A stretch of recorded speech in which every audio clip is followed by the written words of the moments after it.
Vikings fans, you are listening to the Purple People podcast.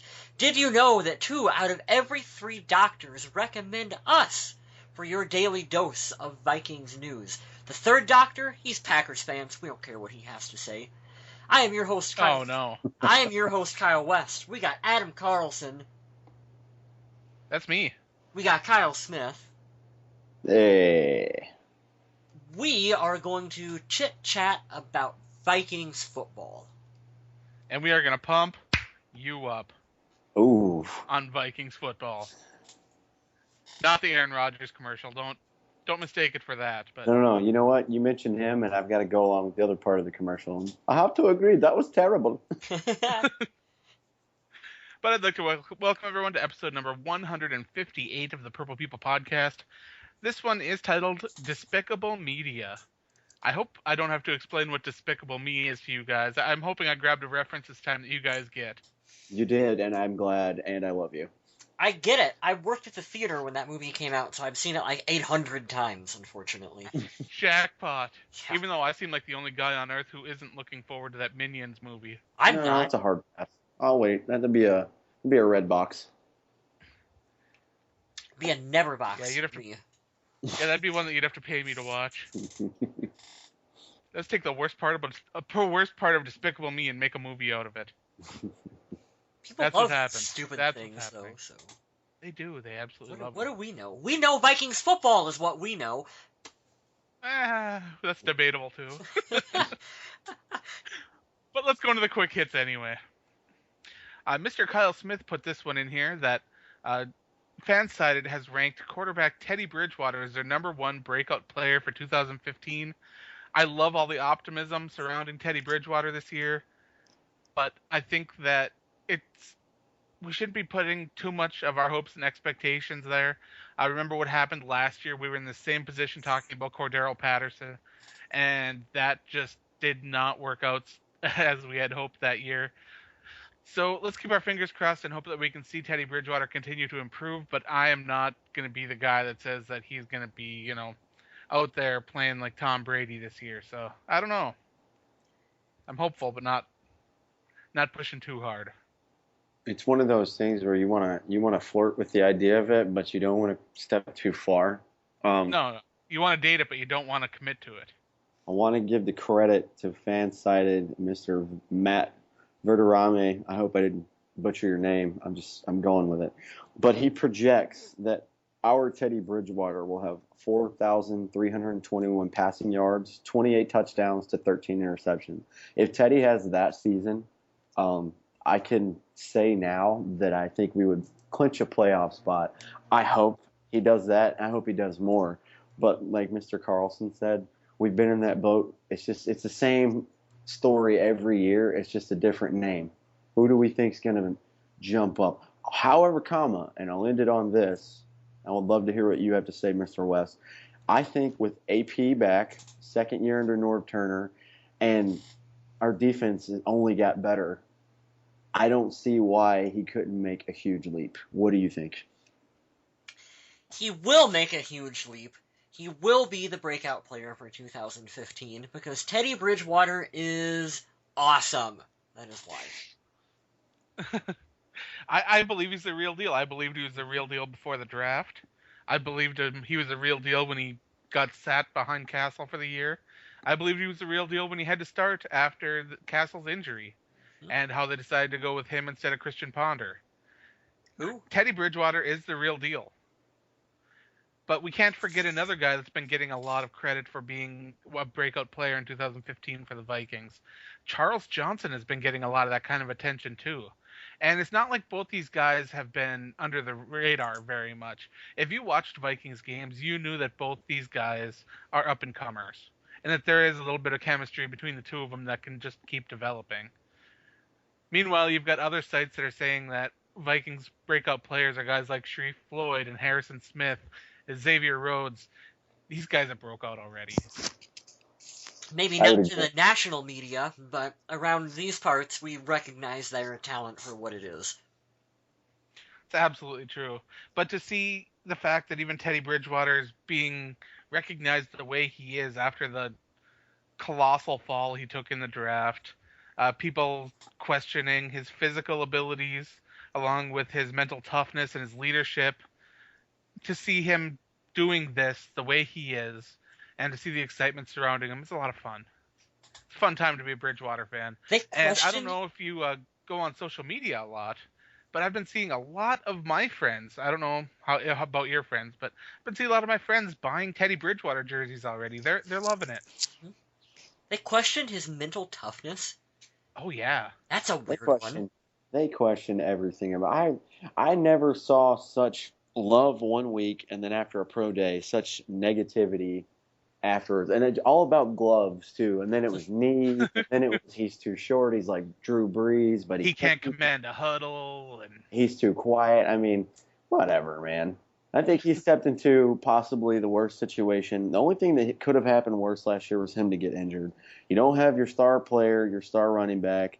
Your line was very shaky. I mean, you weren't projected to start anyway, but you lose a Pro Bowl MVP tight end. Uh, everything. your wide receiver, your starting wide receiver is a guy that was a free agent. And we It was still almost broke 500. just a mess. And he wasn't even expected to start. Absolute mess. But let's talk about former Viking Greg Jennings. There's still a soft spot in my heart for Greg Jennings. I wish he was still with the team, but I understand how the financial situation goes and how the NFL works. When you're an older guy, you're making a lot of money, you're not producing to the level where you were at, and you're not really willing to take a pay cut down to a level that you feel isn't really worthy of your talents, you're going to get released. I get that. But even after being signed by the Miami Dolphins, Greg Jennings still calls Minnesota his home. It's where he has his wife and his kids. They go to school, their house is there. He still remains really active in the community and with the charities in the area. And for that, I want to give Greg Jennings a huge thank you. I actually wrote an article over on the Viking Age about how I appreciate the things that Greg Jennings does for the community, as well as his foundation. And it's just amazing that he's not the kind of player that is bitter about when things don't work out. He even had positive things to say about the team, including Mr. Teddy Bridgewater. So really cool to see Greg Jennings staying in Minnesota, calling it his home, settling down, because it's a nice place, Hmm. especially for football. You get that quite a bit. A lot of former players tend to stick around the Twin Cities area. Jerry Burns was just over on Vikings.com. You check the team out, former coach for the team, and he's retired and Yep. living around in the area, enjoying hunting, fishing, doing all that stuff. Lots of former guys, they come here, they may leave, their careers may take them elsewhere, but they still call Minnesota home. It really is a beautiful state. It is. If you can survive and deal with the harsh winters at times, Hmm. everything else makes it completely worth it. I love it. And Greg Jennings is just the epitome of class in this situation. And I think the worst thing about it being the fan, because we didn't want him to go, is his numbers actually went up last year, the second year he was with us. That was the Yep. hardest thing for me. But I get it, like you said, Adam. Well, if you're going to make a certain, like, think of it as a car payment. If you're going to pay this amount per month, why wouldn't you want a newer car with less miles, enter Mike Wallace, if you're going to pay the same amount? I totally understand it. So, but that's cool. I really think it's awesome and a statement that he stayed in Minnesota. I think that, or kept his family there, rather. I think that says a lot. It really does. Speaking of Minnesota, you could get to see a lot of it if you decide to sign up for the Minnesota Vikings Ride for Life. Now, this is an event where you can hop on your motorcycle and take a nice ride, get some good food, group up with some like-minded Vikings fans, and just enjoy a day. You can register for the event, and the early people to register get a free ticket to the Vikings Raiders preseason game. That's awesome. I've never heard of this event before. I wonder if it's something new that they're doing for this year. No, it's actually been something they've done for several years, and if I lived in the area, I would probably be looking for a motorcycle to borrow from someone to do this. Yeah, no kidding. I know it's preseason, but come on, give me those free tickets, man. I'd go to that in a heartbeat. I'd go to anything's Viking related in a heartbeat. And not only do you get the ticket for the early registration, there are also prizes valuing a total of up to $5,000. So There's actually no reason to do this if you aren't a Vikings fan, because at the beginning of the event, you get to have a big autograph session with some current and former players. Then you ride and have a nice big meal, and you come on back. It's such a cool event, and I was really happy to be able to write about it and talk to you guys about it this year. I'm always secretly jealous of my friends who live in Minnesota who just get to go to this stuff because they're so close by. It's so I cool. know, wouldn't that I be know. great? They can just be like, I got people who were like, oh, Cordero Patterson was at some local signing at a supermarket the other weekend, and I just kind of accidentally went to it because I needed groceries. Like, how fun would that be? I mean, Yeah, there was just an event recently in Duluth, which is where I was born and raised, where Jake Reed and Keith Millard went and had an autograph signing, and I didn't know about it until like 2 hours before the event. That's something that I would have loved to attended, because those are two of maybe not my favorite Vikings of all time, but really significant players in the team's history. And it'd be cool to be able to participate in more events like that. yeah, my friend Mike is going up there for 4th of July weekend.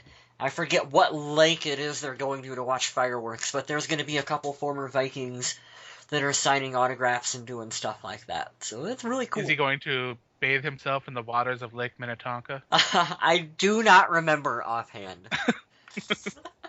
And And if you please, understand that reference, then I know that you watch too much TV. I was gonna say, I don't get the reference, but I would prefer if you never referenced my friend Mike and the word bathe like that. Again, that was kind of creepy. Speaking of creepy things, we already mentioned Cordero Patterson, who isn't very creepy at all, but What? it was a bad segue. Okay.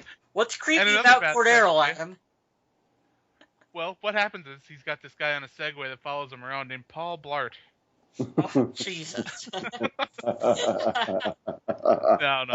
CBS's Pete Prisco released an article stating that Cordero Patterson is the Vikings' most overrated player. He released a list of each team's most overrated and underrated players, and he was definitely not very polite when it came to his criticism for Cordero Patterson. I mean, that's probably true.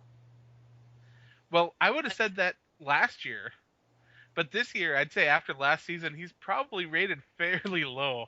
Yeah. Yeah. Solid point. There's after all the expectations and all the dust settled, we were like, nah, all right, we're gonna go ahead and slide you right here. You come back to us when you're I'd ready. say Robert Blanton, Chad Greenway, those are guys that you could probably put the most overrated label on, because those are guys that are always mentioned as being really solid, good players, but they both have really big flaws in their game. Lots of people hate Chad anymore. I don't think you could call him overrated at this point. But that's our local market. I mean, Yeah. other people that don't watch a lot of Vikings games, they see all the tackles and pass breakups and things that he does get, and not the missed tackles and the bad angles that have been plaguing him recently. Still, I always hate to see some negative attention when it comes to a player, especially Cordero Patterson, who's a young guy that's been working hard this offseason. I always hope for these guys to succeed, and fingers crossed that Patterson can break out of this negative funk that he was in last year and come out and show us that he can be the dynamic playmaker that we know he can be. Mm-hmm. We always knew that he was supposed to be a project, and we kind of got ahead of ourselves a little bit with that, on ready to take that project label off from him, and back down to reality a little bit. It's good for the kid. Get him working, make him earn it. You know, that's what Zimmer's going to get out of these players. I think in the long haul he'll be fine. I really think so. A little dose of reality can't hurt everyone, you know? I mean, guys, he's not going to be the next Randy Moss, but come on. No one's the next Randy Moss. We all got ahead of ourselves because of the jersey number that he was wearing, but he will be a fine Cordero Patterson for the Vikings. You mean Michael Jenkins jersey? Ooh. No Molasses Mike. Dirty Mike in the Jenksy Cat.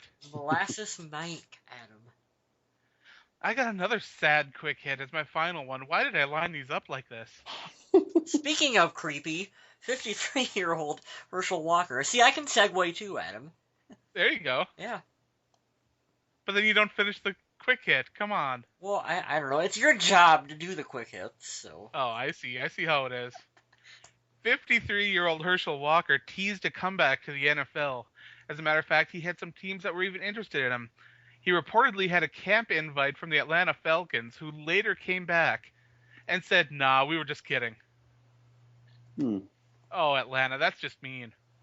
That sucks. Insert your joke about crowd noise. Hey, the Vikings got accused of that too, so I'm not getting in on that one. Just water we will not tread. No. You know what, though? If anyone could come back at 53 years old, Herschel Walker looks like he's in the best shape of his life. Yeah, if you look at pictures of that dude, you might actually think it's possible. Yeah, you really do, from the looks of it. Maybe he could be like a fullback. Like, you put him just in on, like, goal line situations or something. Oh my gosh, yes. Give him the ball. When you said that, all I saw was Jerome Bettis. Yeah. Yeah. See, all I expected was for the Falcons to sign him, then the Vikings to trade for him. Oh, Adam. Don't tread that water, Adam. Don't do it. Oh. No, and then to just be like, oh, Herschel's back. Here, have Adrian. And take Teddy. Yep. And, and a first rounder. And a first rounder. And we want 53-year-old Herschel Walker back. So this week's main topic is one that's been getting a lot of attention in the media, even league-wide. We've been talking a lot about social media and how sports figures can act and put their foot in their mouth. We had to deal with this a little earlier this year with Adrian Peterson going off about contracts. Before that, we had Chris Kluwe and some of the statements that he was making on Twitter about the Vikings and some of the former players and things like that. This is one of those things that, even if you've got a Vikings player that's taking a picture of him doing something not cool, or, when you're a sports figure, you are going to get people paying attention to you on social media. That's the way it happens. I know that every time the Vikings sign someone or draft someone, one of the first things I do is I go to Twitter and I look for them and I click that little ad button, and there they are in my feed, because I want up to the minute news on the Minnesota Vikings, and if he's a really cool person to interact with on there, it's nice to follow. But the problem is that when you've got people making absurd statements like the one that Josh Robinson made, that's when the problems come into place. I don't know how you'd be able to put a filter on yourself, because I personally didn't have a big problem with what Josh Robinson said. Even though I didn't agree with it, he's one of those guys, and everybody on social media, whether you're famous or not, you're entitled to your opinion, even if it's not popular. Mm-hmm. But you have to understand that when you are a figure in media, your opinion will be scrutinized. You will have people commenting on it. If they disagree with it, agree with it, whatever. The tweet that I'm referring to came from Josh Robinson, who's a friend of mine, actually, on the Xbox Live. We've played Call of Duty a couple times. We've talked to his family on the podcast page. I'm a big fan of the guy, and I'm still pulling for him to make the roster this year as one of the reserve cornerbacks. But he posted, "Love is love. So what will you say when the 30-year-old loves your 10-year-old? When the dad loves his 6-year-old? It's different? Yeah, okay." Now, to me, I have this little button where I don't like people jumping to conclusions about comparisons. To compare gay rights and gay marriage to things like pedophilia, incest, and rape, that's too far for me. But I understand that Josh Robinson is a deeply religious man, and gay marriage is one of those things that, according to his religion, is just completely unacceptable. So I commend him on having the strong faith for his religion and following through, believing in his beliefs. That's absolutely cool. But he knows that as soon as he posts something like that on social media, that it will be scrutinized, it will be picked apart, and he will get wrath for it. And it went around like wildfire on social media, around every major site. And because of this, there was actually rumor that Josh Robinson would be cut. Instead, Josh Robinson issued a apology for his statement, and he deleted the tweet. And hopefully he understands a little bit better now that even if he is frustrated with something that's going on, that Twitter isn't the place to vent about that. I felt the same way about Adrian Peterson when he was doing his contract rant. I felt the same way about Chris Cluey when he was talking about his problems in the locker room with Prefer. It's one of those things where if you have a problem with the organization, and something with the organization, keep it in the organization. If you are entitled to your beliefs, like I said, but because of the figure you are, and even though Josh Robinson, he isn't a star in the league, he isn't, but anytime the media can get a hold of something like this and twist it and turn it and make him out to sound like a huge bigot when all he's really doing is supporting his beliefs, it can make him look like a really bad individual. And I feel bad when situations like this happen, but it's bound to.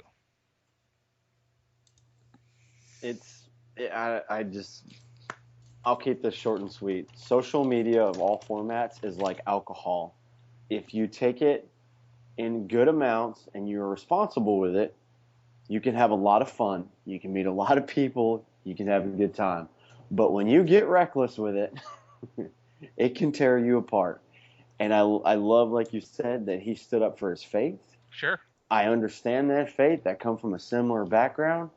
But when you are a public figure like that of any sort, you have to have censorship.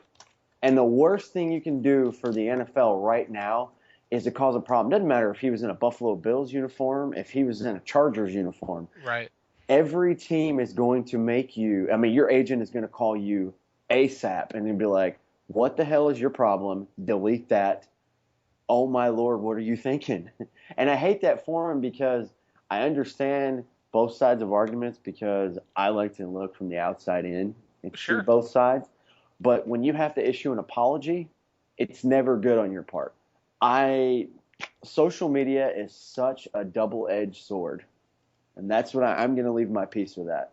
Well, the thing is you don't want to be boring on social media. Oh, absolutely not. But there's a fine line that you have to walk on.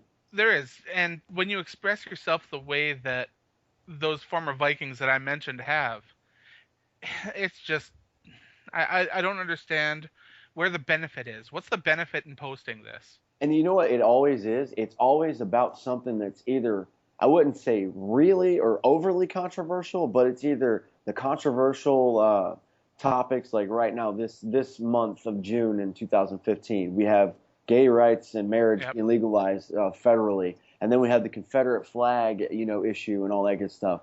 When people get into those big, social media and trending topics, they put a lot of emotion into it. And that's another thing. Just like the alcohol, I said, don't put your emotion into it.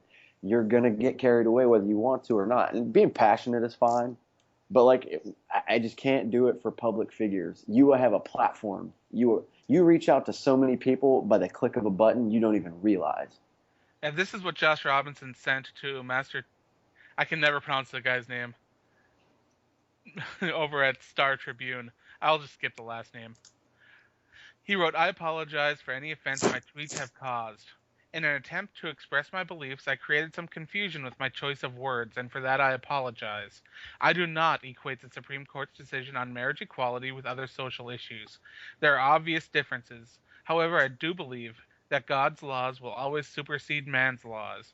This belief is not from hate for anyone, but a love for my God and all those he created. Again, I'm sorry. And to me, I feel like he understands. Even if that was a tweet or text message that was helped to be crafted by the team or his agent or something like that, I do think that that he did not write the text out of spite or hate. I do feel that it came from a place of love for his belief. And it's absolutely terrible how much you have to censor yourself when you are a public figure. If a regular Joe Schmo wrote what Josh Robinson or Adrian Peterson or any of those guys wrote, it'd be absolutely nothing.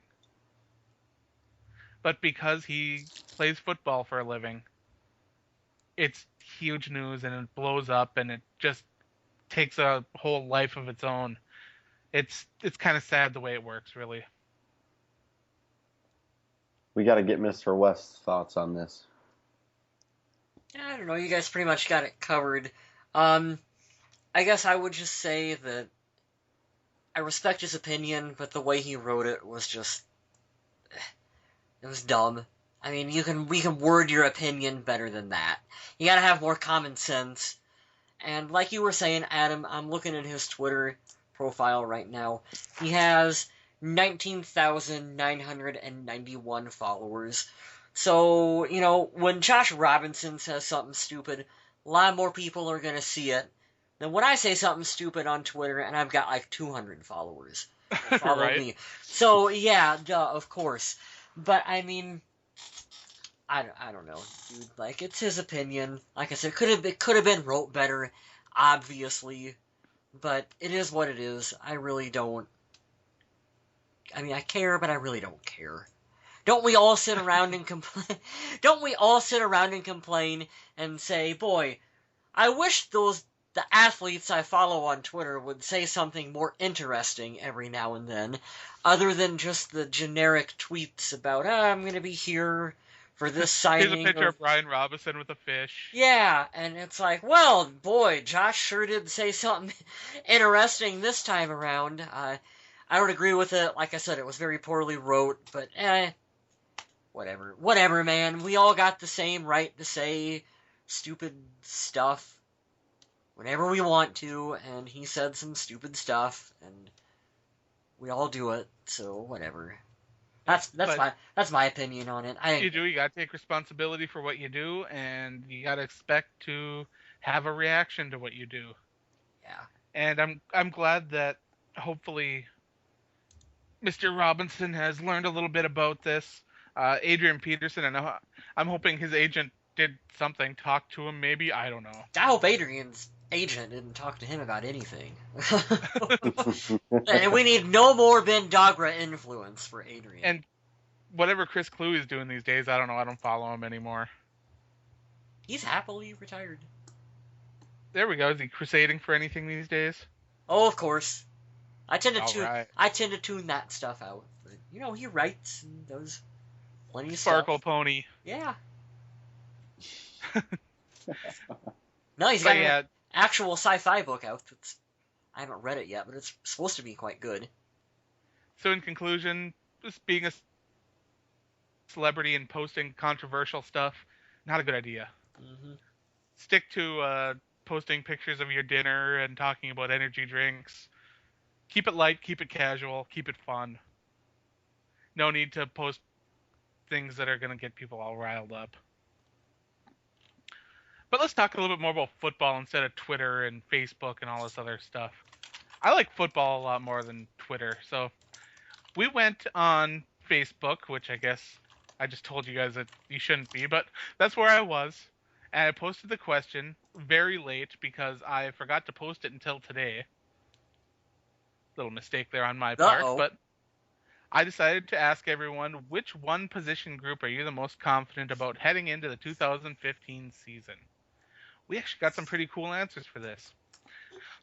Zachary Murphy says the secondary, and really just for one reason. I feel like Rhodes can get into the top 5 at his position this year. It seems like after the quarterback, the cornerback is the most valuable position that can be brought to a team. Harrison is in a similar position, and Wayne's impact as a rookie also makes it an exciting group. Who would have thought that we'd be talking about the secondary for the Vikings being a strength at this point? I know, it's been a long time since we've said that. Gets me pretty darn excited about it. Mm-hmm. I mean, I know that it's 2 first-round draft picks. Well, 3 if you count Harrison Smith. Which you should. And really, what would you expect from Mike Zimmer? As soon as he gets a hold of this team, what's he going to fix? He's going to fix that secondary. So, of course, there should be that big of a turnaround on it that quick. Oh, yeah. Mike Zimmer, he focuses on getting a consistent pass rush and having capable cornerbacks And he to was help buy time for that pass rush. he was also a former defensive backs coach, right, Adam? He was. Yeah, so there you go. There you go. Which is why he's been working so hard and grinding on Xavier so hard. Mm-hmm. Alex Zeller says, to me, the entire defense makes me giddy. I don't blame you. Stephen Bjoin says, well, it's kind of a cheap answer, but the most obvious one is running back. Adrian Peterson's back, and to paraphrase him, we still got McKinnon, and Asiata scored a lot of touchdowns last year. And plus, we did pick up Dwan Harris, and there are some other young guys on the team that are really exciting. So Herschel Walker. maybe. You never know. Thiago Mello likes the defensive line. And I'm not sure I'm there with the defensive line yet. I think that Brian Robinson is a guy that I think is going to be better this year. And I do love Everson Griffin. I absolutely love him as a starter. It's fantastic. But the depth behind them is a lot of young players that need more time to develop. So I'm not completely there on the D ends yet. But the defensive tackles, there's a lot of good depth there with Tom Johnson, Sharif Floyd, Linval Joseph. Those are the kind of guys that you want anchoring down the middle of a defensive line. So, yeah, there are some really talented guys there, and that is a really exciting place to be watching if you're a fan of the Vikings defense. You know what's crazy? Of all the positions you named on the defense, be excited about corner with Train Waynes or the young linebacker core or safety, whoever can fill in beside Harrison Smith. I totally agree with you. My favorite spot with depth and everything on the defensive side of the ball are the tackles. We just have so many good players there. Yeah. It's crazy to say because I think if you just looked at it on paper, I think the natural way to go after this year's draft is the linebacker corps. I am so stoked to see what they do. But yeah, I think if you had to ask me personally, I love the tackles on the D-line. Oh, yeah. Sharif Floyd, I couldn't imagine him making the strides that he did. He's one of those guys that stepped up in a way that I didn't know he could. And that's saying a lot because my expectations for him were pretty high. Scott Conrad says running back and defensive line. Rick Jacobson had an answer that I disagree with, but Did Rick like we say said special earlier, teams? No, he said the wide receivers. You know what? I was just going to go on a rant about wide receivers. Let's see what Rick says, and then we'll segue into my comments. He says, I think the addition of Mike Wallace and the improvement on both Charles Johnson and Cordero Patterson means for the first time since Moss we have a legitimate downfield threat, which will create two problems. First, teams will no longer be able to stack 8, 9, or more in the box to shut down Adrian. And second, it will leave one-on-one coverage everywhere else, which means McKinnon and Jarius Wright should be able to have more open space in the middle. And you know what? I was going to pick wide receivers too, just to be a little different from everyone else. But I also do think that it's an interesting group of guys that we got out there, where you're bringing in a bit of the unknown. You don't know what you're going to get with Mike Wallace. You hope you're going to get that big down the field threat, but you don't know. You got Cordero. The expectations are maybe they're tempered, but they're still high for him. You have Jarius Wright that I think is poised to have a bit of a breakout year for the team. Stephon Diggs is a rookie that can bring in a lot of talent on this team. Adam Thielen, of course, he's your special teams. You've seen him step up as well. Charles Johnson, out there for the... not Charlie Johnson, Charles Johnson. No. Building good rapport with Teddy last year, excited to see what he does, and he's not rehabbing, so he gets this off-season to just continue to work and build that rapport with Teddy. There's an interesting dynamic with the receivers on this team. It'll be fun to see how it shakes out for the Vikings. I mean, quarterback could be a fun one to say because Teddy Bridgewater's up and coming, and they've got a solid backup, but I don't know about the third-string guy and trying to pick a player that's still developing. It's a little rough for me. That's why I'm going to go tight end. Kyle Rudolph has trouble staying healthy, but I am coming into the draft. I loved what I saw from Michael Pruitt, and he is a guy that I think will be able to step in and play really well. I'm a big fan of Chase Ford. Rhett Ellison is that blue-collar guy that just gets in there and gets things done. Uh, Even Brandon Bostic shows a lot of potential when he isn't making the one error that he's known for. So tight end is a really strong group that the Vikings will probably have to let at least one or maybe even two of these guys go. And really, it's going to be hard to see one go. It'll be interesting to see the development of Michael Pruitt, too. Mm-hmm. Absolutely. North Turner really likes him. Every time he gets a chance in an interview, he talks about how much he likes that kid. When I was doing my draft previews, everyone was talking about Max Williams. And sure, Max Williams is cool and everything. But to me, he wasn't the complete kind of player. He didn't offer the same kind of blocking skills that a guy like Michael Pruitt did. To me, Michael Pruitt was a more complete tight end rather than being a receiving tight end. And to me, that kind of versatility is what makes him good because he does have the soft hands. He can make the plays, but he can also out there and get dirty and knock some guys on their butts. That's what I love about him. Lots of teams are going towards that receiving tight end mold, and Minnesota is still one of the throwback teams a bit. That while we want our tight ends to be able to go out there and catch passes, we still want them to be heavily involved in pass protection and being able to block for Adrian to run with. So I totally get where you go with that comparison, Adam. Oh yeah. So that's the position that I choose. I pick tight end. Mm-hmm. And I think that since we all went around the table, it's time for a bold statement, right? Yep. And I'm going to go on a short little rant here, and there's a two parts of this. So the segue splits. Figure that one out, Paul Blart. I am, first off, my father's here. Happy 52nd birthday, Pops. Glad you're here right now, sleeping upstairs. I should go wake him up just to be that guy. But do it on camera. If you're going to do it on camera. My dad's a good old Kansas City Chiefs fan, and at dinner tonight, my dad wanted to strike a nerve with me on several topics, and he wanted to make the statement to say that he can't wait for his Kansas City Chiefs to whoop up on the Vikings this year at Arrowhead Stadium. And I laughed. I got a good chuckle out of it. I said two words, and they might have rhymed with Adrian Peterson. And I said, when we beat you, it'll just be water under the bridge, ... water. And I would like to make my bold statement about that. I would like to make it a prediction for a game, but I'll do that closer to when the season starts. I'm going back to the article from Fansided that I read earlier as a quick hit. Wanted to add it in. When I read this, I loved it. Like I said earlier, I don't want to flirt with it too much. I don't want to jinx anything, even though fate's going to have its way. I really, really, really like this prediction from Matt earlier, talking about Teddy, going over 4,000 yards, hitting almost 30 touchdowns. But the best number of the day is 13 interceptions. If you can have 28 touchdowns to 13 interceptions, I take it all day long. When you have at least a 2-to-1, I can live with that.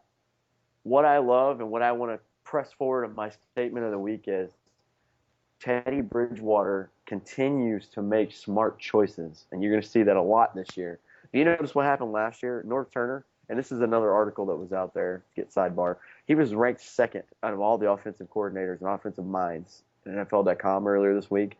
He's a genius when it comes to football. He's been doing it a long time. And he dumbed down that playbook for a rookie. Now, we're not saying that Teddy's dumb and he didn't have the ability. He dumbed down that playbook for us to have Teddy go out and win 6 games for us. So True. I can't wait to see the better choices he's going to make. He's going to have so many options, and there's going to be a lot of moving parts that are just going to make defensive coordinators just cringe when they have to think about it. If it have to be, what do you got to do to cover Mike Wallace? Well, let's say Charles Johnson breaks out. We have a healthy Kyle Rudolph. What if Cordero Patterson shows up? Oh, and there's the running back that scares every person in their dreams when you got a plan for him. You have all these moving parts. So I'm excited to see what Teddy Bridgewater and his smart football mind is going to do this year. I think it's going to be awesome. I'm not going to give you numbers because that would be too cliche, but that's it for the week. Don't forget that this is going to be the first year where Teddy Bridgewater actually has a preseason where he's preparing to be the starter. Last season, he did not have that. Last season, he was expected to ride the pine and learn, and he was willing to accept that role, and he was ready. But he was thrust into action before they could get him, quote, game ready. But he stepped in and played at a level that rookie quarterbacks rarely do. But I wanted to give one minor correction to your story earlier. The game between the Vikings and the Kansas City Chiefs is in Minnesota, not Kansas City. Oh, well, thank you. Even better. You know what that does for me? That makes me even more confident that we're going to stomp a hole in them this year. On the 18th of October. Thank you for that. I stand corrected, and I take it with stride. Thank you, Adam. And I wish my dad was awake because I would laugh. Good luck to you, sir. Because that's one of the games that I was planning on going to. I've got two friends that live down by Kansas City. The man is Clint. He's a big Vikings fan. His wife, they are currently engaged, newly. She is a huge Chiefs fan. That's you know how they talk about like mixed marriages? That's a mixed marriage right there. When you got a Vikings fan and a Chiefs fan. It was so funny. You know, we call them, I don't know, we have a dysfunctional football family. My brother likes the Chargers. We're all from Carolina, so my mom's the only one who's a true homer and likes the Panthers. But I remembered the AFC West today, and I was like, man, I wish my brother was here because I could say, hey, not only are we going to beat the Chiefs, we're going to beat the Chargers too. But it's whatever. Thanks for the correction, though. I kind of wish I could go back in the podcast. But you guys can go on the Facebook page and ridicule me. I deserve it. It reminds me of that movie. I don't even remember which one it is right now, where where one of the guys went, "Screw you, screw you, screw you. You're cool." You're cool. I don't even remember what movie that was, but for some reason that's what it's sticking out as for me. But that is pretty close to all I have this week. But I think Mr. West has something to close us with. I know what movie you're talking about too, Adam, and I can't think of it. I'm sure as we're done recording that it will just come to me all of a sudden. Two things really quick. It was a couple podcasts ago we were talking about the history of the team. Well, Kansas City Chiefs, really quick side tangent, were one of the teams that beat the Vikings 23-7 in the Super Bowl. And that one, you go back, and I wasn't even alive when that happened. But it still angers me because you see those shots of the Chiefs head coach, Hank Stram, essentially laughing at the Vikings on the sideline because we could not stop the Kansas City Chiefs in that game. And that just irritates me every time I see that footage. I hate it. I hate the Chiefs because of that. And screw Alex Smith. I hope we just stomp the poop out of them when we play them this season. I just don't like the Chiefs because of that. I just don't do it. Let's see, where was I going next? I don't remember where I was going next. Oh yeah. You were going to talk about the movie Half Baked. Where that quote comes from. Was that from the movie Half Baked? Are you sure? Yes. I am sure. God, I just don't. Okay, I'll trust you, Adam, but I have things to plug. Let's wrap the show up. I have things to plug, and then I'll let Adam. I have one as well. I'm sorry, this is going to be a longer ending of the show, but I got nothing. Cool. Go ahead. Okay, I have episode number 2 of That Nerdcast, the other podcast that I do, where if you want to listen to me and my good friend Bailey, who is much more entertaining to listen to than I am, she's really cool, we talk all about Jurassic World. And we also do some Star Wars talk and a few other topics. You can check that out at thatnerdcast.com. You'll see the post, it's up there. So go on, check it out. You follow me on Twitter at thatnerdcast. And that's all I got to plug. Mr. Smith, the floor is yours. I'm actually trying to recruit my cousin to join the military right now. We're doing this conversation. Sorry. Okay. I've made this known, not that anybody cares, but my job is a military working dog handler in the Air Force. I'm active duty, K9 for short. I went and saw the movie Max today, and it irritated the living crap out of me because none of it was accurate at all, except for the heartwarming, like, we love our dogs. I have a retired working dog upstairs, my first one. I just wanted to give a shout out to my current dog that I am certified with up here at Langley Air Force Base. Opie. Oopey. She's an Afghan vet. Her first deployment was with a very fantastic guy who taught me a lot of things. And if you go see Max, if you're looking for a Disney feel-good, you're going to win against a guy with a gun and all you have is your good, strong will and a dog, that kind of movie, that's kind of what you're in for. But if you stay afterwards, they do a nice touching memorial to some of the working dogs. My dog, Opie, is national. She is with her first handler on their way to Afghanistan, and she is in the credits. And I thought that was badass. That's amazing. That's really super cool. That's how small this world is. Yeah. There you go. When you work in an industry and you watch a movie and things just aren't right, you know right away, and it gets you mad. I worked at a casino for almost 7 years. And then you seen Casino Royale, and you were like, that James Bond. And then I watched Reindeer Games. And when they broke into the count room and there was a shotgun mounted on the wall, it was just like, no. No. Why? This makes no sense.